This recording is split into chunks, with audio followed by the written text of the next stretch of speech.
Bob Scowcroft is Executive Director of the Organic Farming and Research Foundation. Bob, update us on what's happening with organic farming. Good morning. Good morning, fellow eaters. One thing we all have in common. Our 30-year campaign to establish a national organic standard drafted by organic farmers and enforceable by the rule of law will be completed on October 21st. Thanks to a remarkable coalition of environmental, consumer, family farm, and yes, Farm Aid's been with us for almost a decade, and labor organizations, labor's been with us as well.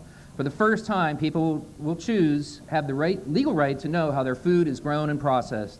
This marks the end of a very, very long beginning, but one worth celebrating. Now the real work begins. We start by challenging each of our nation's 67 agricultural colleges to establish organic farming research and education centers.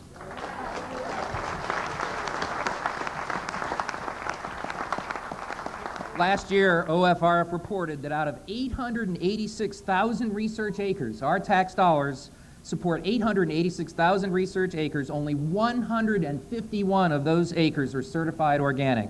Each institution must create a local organic farming advisory committee and develop a set of organic research priorities. We will not settle for less. We start by defending the organic rule and encouraging public interest organizations to help us make it better.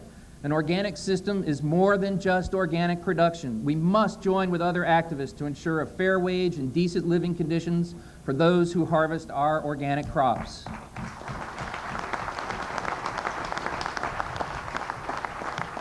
Year-round employment and insurance benefits should be part of the package. We must farm as if the environment around us mattered. That means more wildlife, cleaner watersheds, and pristine air. But these are just some of the trees in the larger, more dynamic forest. These actions will succeed if the consumer assumes a new level of responsibility for what you consume. We expect you to know what you grew or knew who grew or produced by name at least one component of every meal you eat. What farmer put that apple, put that grain, put that rice on your table? It's your responsibility to know his or her name and remember it. We expect you to buy local and in season whenever possible, and you need to start changing now where and why you purchase your food. Be an evolutionary activist. Every organic purchase makes a difference. We want you to avoid genetically engineered organisms whenever possible. Multinational biotechnology companies are claiming that the only way to feed a growing and hungry world is through a complete adoption of GMOs. They lied. It simply isn't true. We reviewed the literature. We found that we looked at 154 growing seasons. Organic production yielded between 95 and 100% or more of the crops grown under current conventional high-input conditions. GMOs have no place in our food supply and are not allowed in organic products.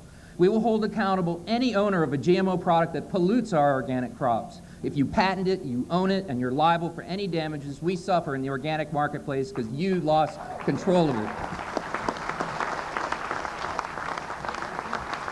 We have the power of a dedicated consumer. We have the power of the right to know how our food is grown. We have an organic label offering a real food choice in the commercial marketplace. We have the power to fight back.